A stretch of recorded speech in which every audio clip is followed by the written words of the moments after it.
আসসালামু আলাইকুম এভরিওয়ান।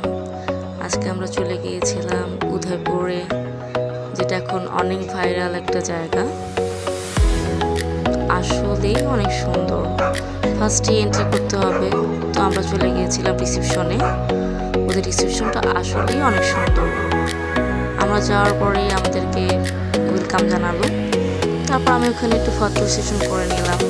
তারপর এন্ট্রি করার পরেই ঢুকে পড়লাম ওদের সুন্দর ফুলের রাজ্যে। আসলে এই জায়গাটা অসম্ভব সুন্দর। যদি কারো মন খারাপ হয়ে থাকে, এই ফুলের রাজ্যে চলে গেলে অবশ্যই তার মন ভালো হয়ে যাবে। তারপর আর কি আমি একটু ফটো সেশন করে নিলাম, একটু ভিডিও করতেছিলাম। তারপরেই আমরা চলে গিয়েছিলাম সেই সুন্দর কফি শপের এখানটায়। কফি শপের এখানে গিয়ে তো আমার আরও ভালো লাগতেছিল, মনে হচ্ছে ইউরোপ কান্ট্রিতে চলে আসছি।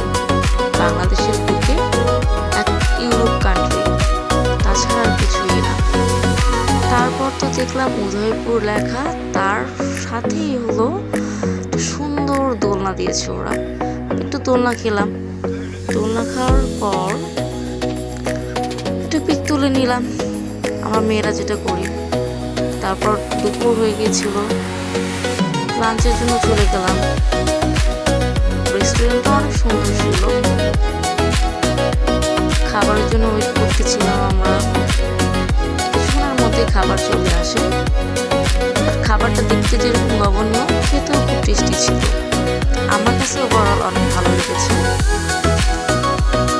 বাট একটু প্রাইসটা বেশি হয়ে গেছিল, কিন্তু সবকিছু মিলিয়ে ঠিক আছে। আমি খুব ইয়ামি করেই খেয়েছি, তবে জানি না কার কেমন লেগেছে। খাবার খেতে খেতে আমি খুব টায়ার্ড হয়ে গিয়েছিলাম। খাবার শেষে একটু রেস্ট নিয়ে আবার আমি ফটো সেশন করতে চলে গেলাম। আমরা মেয়ে মানুষ, ফটো সেশন করতেই ভালো লাগে আমাদের। তারপর চলে গেলাম সেই ঐতিহ্যবাহী মুন্সিগঞ্জের বাড়িতে। সেখানে গিয়ে তো সেই পোজ, মুন্সিগঞ্জের বাড়িতে এসে মনটাই ভালো হয়ে গেছিল।